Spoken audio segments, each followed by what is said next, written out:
प्रश्नोत्तर सत्संग माध्यम से आज का प्रश्न आया है। श्रीधर साहू, खोर्दा, उड़ीसा।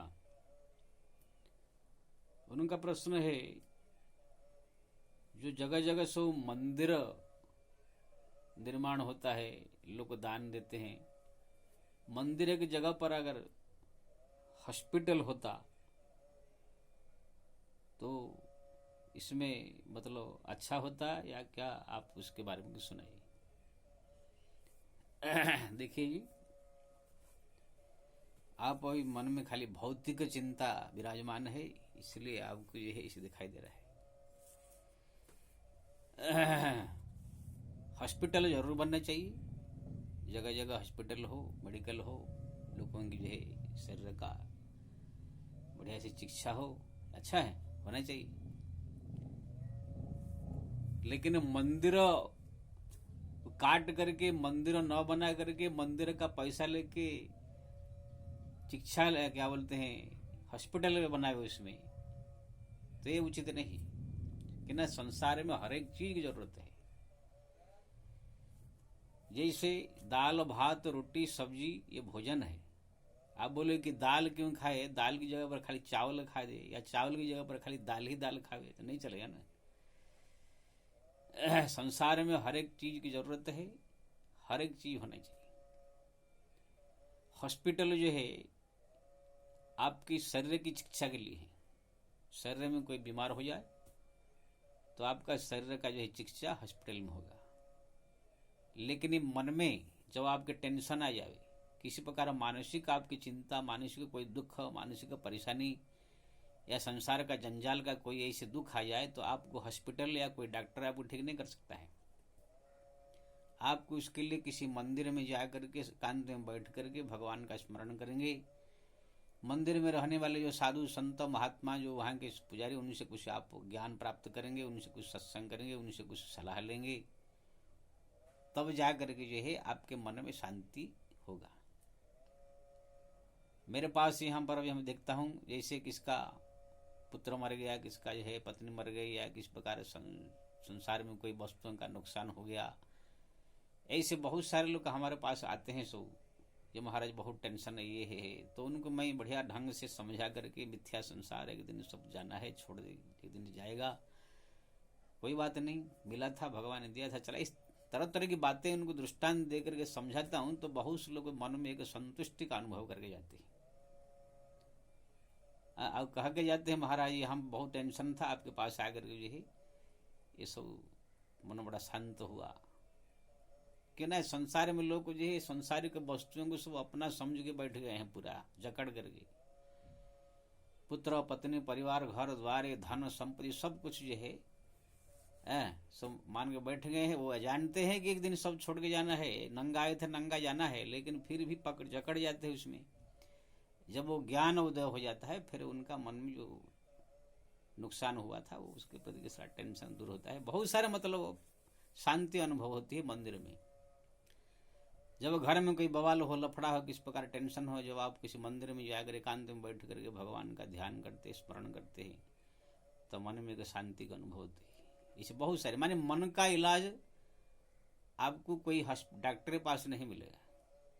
तो मन के इलाज के लिए, सत्संग के लिए, ज्ञान प्राप्त के लिए, उचित राह पाने के लिए आपको कोई मंदिर में, संतों साधु महात्माओं के आश्रम में, धर्मस्थली में जाकर के आपको शरण में जाना होगा।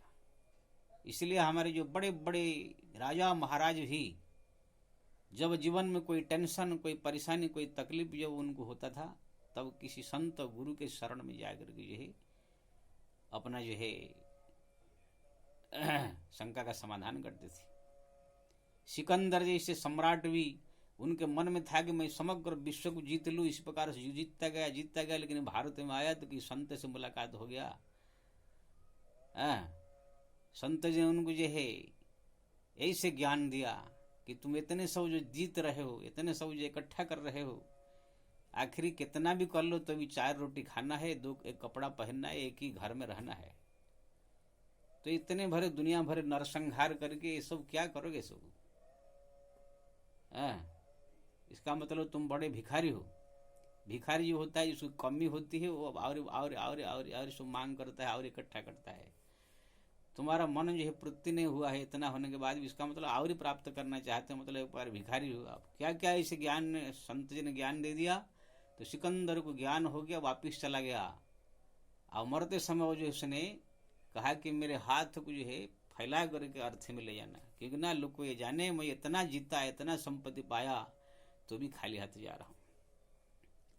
तो कहने का मतलब बड़े बड़े हमारे राजा महाराजा, बड़े बड़े लोग जब टेंशन में आते थे, किसी मोह माया में फंस करके अन्य अत्याचार करते थे, तो किसी आश्रम में संतों के मंदिर में जा करके ही अपना शंका समाधान करते थे। तो मंदिर देवालय जो होता है मन के इलाज के लिए, शांति के लिए है। खाली शरीर ही का इलाज हो जाने से नहीं होगा। किसका शरीर स्वस्थ हो लेकिन घर में जो है पुत्र का मृत्यु हो गया हो, उसके विरह में रोता हो, तो आपको कोई देवालय में जाकर कि संत साधु महात्मा ही उसका इलाज कर सकते हैं, कोई डॉक्टर नहीं करे। इसलिए संसार में देवालय का भी आवश्यकता है। जैसे हमारा वस्त्र की भी जरूरत है, सब्जी की भी जरूरत है, दाल की भी जरूरत है, विभिन्न प्रकार औषधि की जरूरत है। हर एक चीज संसार में लेकर के हम संसार में जीवन जीते हैं, खाली एक चीज से नहीं होगा। तो इसी प्रकार देवालय का, संत साधुओं का, सत्संग का, पूजा पाठ का, इसका ही परम आवश्यक है। दूसरी बात, खाली यहाँ यह लोग को परलोक को दो लोग होता है। ये संसार में हम लोग को जीवित है जब तक, तब तक यहाँ के लिए, सुख के लिए, शांति के लिए, खाना पीना और इलाज, शरीर स्वस्थ रहना, ये सब के लिए देवालय चिकित्सालय का आवश्यकता है। लेकिन मरने के बाद जो एक लोक है, परलोक है, खाली यहाँ इतना ही जीवन नहीं हमारा। मरने के बाद 50-60 साल के, 100 साल के बाद जब मरेंगे तो एक नया लोक हमको मिलेगा। अगर हमारे शास्त्र पुराणों के आपको विश्वास है तो बहुत सारे, अगर यहाँ पर धर्म नहीं करेगा, पूजा पाठ नहीं करेगा, मंदिर नहीं जाएगा, संत सेवा नहीं करेगा, भक्ति धर्म नहीं करेगा, तो उनको बहुत जो है तकलीफ, दंड दिया जाता है। फिर ये 84 लाख जोनी में कुत्ता बिल्ली चूहा ये सब में भटकाया जाता है। तो इससे बचने के लिए मंदिर एक केंद्र है। मंदिर में जब व्यक्ति जाता है वहां पर भगवान का दर्शन करता है, पूजा पाठ करता है, सत्संग करता है, तो उनके मन में जो है एक भक्ति भाव जागृत होती है, धार्मिक भावनाएं जागृत होती है। फिर जो है वो अपना परलोक का कल्याण भी करता है। तीसरी बात जो है, मंदिर एक उद्योग भी है। जैसे फिल्म इंडस्ट्री है, हम लोग को मनोरंजन के लिए सब ये फिल्म बनाते हैं, लोग को देखते हैं, मनोरंजन करते हैं, एक उद्योग है वो। ऐसे ही हमारा देवालय जो है ये भी एक उद्योग है। बड़े बड़े हमारे देश में मंदिर है, देखेंगे वहाँ इतना लोग भीड़ उमड़ते हैं कि वहाँ पर अर्थ जो है इतना आता है, वो अर्थ सब जो है लोक कल्याण के लिए बड़े बड़े हॉस्पिटल बनता है, बड़े बड़े जो धर्मशाला बनता है, बड़े बड़े नक्षत्र बनता है।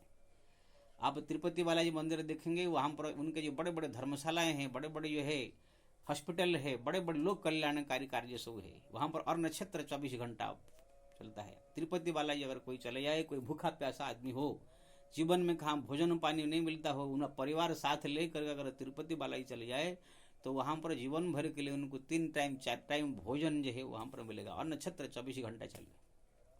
हमारे स्वर्ण मंदिर अगर चले जाएंगे अमृतसर, 24 घंटा और नक्षत्र चालू है, 1 लाख आदमी का भोजन बनता है। आप दिन में 4 बार खाओ, 5 बार खाओ, लाखों आदमी खाते हैं। अब बताइए, अगर कोई भूखा प्यासा दरिद्र गरीब आदमी हो, परिवार सहित, तो खाने का ठिकाना नहीं हो, किसी हॉस्पिटल जाने से भोजन मिलेगा ना रहने को मिलेगा। उसके लिए कोई बड़ा आश्रम हो, बड़ा मंदिर हो, जैसे अमृतसर है यार, बहुत है हमारा अयोध्या, हरिद्वार, ऋषिकेश में ऐसे बड़े बड़े आश्रम है जहाँ जाने के बाद भोजन जो नक्षत्र चलता है वहाँ पर भोजन मिल जाता है। हमारे बहुत सारे गुरुद्वारा है, बहुत सारे मंदिर है, जैसे जयराम बापा के जो है वीरपुर है और बगडाना है, इस द्वारिका, हर एक जगह आप जाएंगे बड़े बड़े मंदिर में और नक्षत्र है। कोई गरीब दीनहीन भूखा प्यासा जिसका कोई सहारा नहीं, उसको अगर कोई सहारा कोई देता है तो मंदिर या ये सब धर्मस्थली ही उनको सहारा देता है। क्या हॉस्पिटल सहारा देगा? अगर कोई भूखा प्यासा आदमी, गरीब आदमी है, उसकी ठिकाना नहीं है, कोई हॉस्पिटल ले जाएंगे तो डॉक्टर लोग वहां से भगा देंगे। लेकिन किसी धर्मस्थली जहाँ अन्न क्षेत्र चलता है, जहाँ पर देवालय है, कोई आश्रम है, जाओ वहां पर आपको रहने को, खाने का, पीने का सब व्यवस्था हो जाएगा। इसलिए गरीबों के लिए एक बहुत बड़ा आश्रय स्थल है हमारा आश्रम, मंदिर, ये सब है। परलोक के लिए कल्याणकारी है, यहाँ भी लोगों के लिए कल्याणकारी है। और जब मंदिर में भीड़ बढ़ता है, जैसे सिद्धिविनायक है, साईं बाबा है, हमारा तिरुपति बालाजी है, जगन्नाथ धाम है, पद्मनाभ है, सब बड़े बड़े अरब अरबों रुपया की जो है इनकम होता है। ये सब पैसा जो है हमारा देश के कल्याण के लिए लगता है। इससे हमारे देश का अर्थनीति ही प्रबल मजबूत होता है। एक बहुत बड़ा उद्योग भी है। इसलिए मंदिरों को खाली साधारण समझे। हाँ, बड़े बड़े जो है धर्मशालाएं, बड़े बड़े हॉस्पिटल, बड़े बड़े स्कूल कॉलेज भी हमारे संत साधु महात्मा लोगों ने बनाए हैं। बड़े बड़े जो है सो आश्रम खुले हैं, बड़े बड़े नक्षत्र खुले हैं, जिससे देश कल्याण का कार्य सब हो रहा है।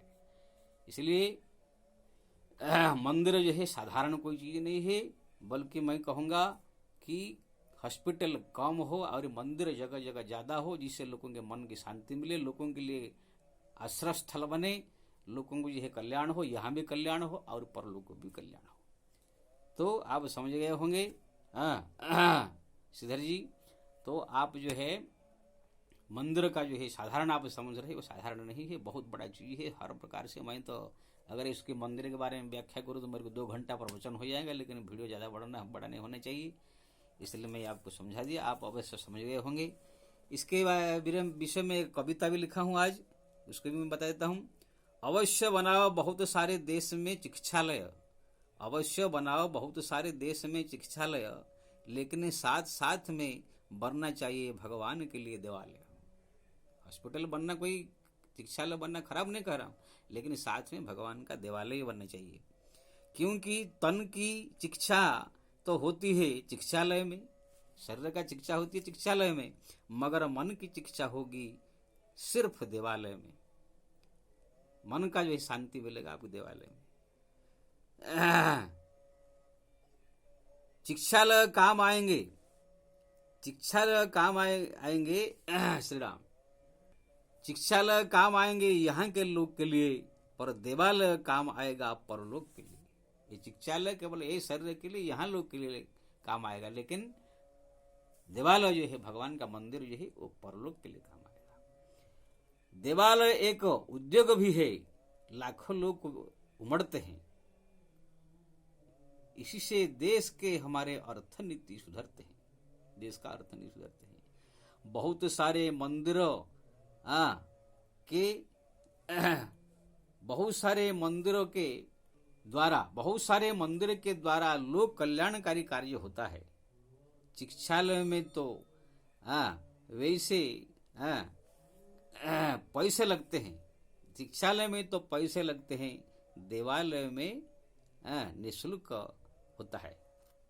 मतलब बहुत सारे जो है लोक कल्याणकारी कार्य जो है हमारा देवालय में होता है, लेकिन चिकित्सालय जाओ तो पैसा लगता है उसमें, लेकिन हमारा मंदिर में जो है कोई पैसा नहीं लगता है।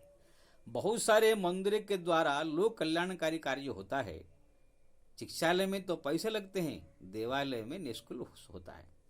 जब कोई भूखा गरीब कोई ठिकाना न पाता है, जब कोई भूखा और गरीब कोई ठिकाना न पाता है, देवालय उनके लिए अवश्य आश्रय बन जाता है, देवालय उनके लिए अवश्य आश्रय बन जाता है। कहे गोवर्धन दास साधारण न समझो देवालय को, देवालय को जो है कोई साधारण मत समझो। कहे गोवर्धन दास साधारण न समझो देवालय को, देवालय मुख्य मानो और गौण मानो चिकित्सालय को, देवालय को मुख्य मानो और गौण मानो जो है चिकित्सालय को।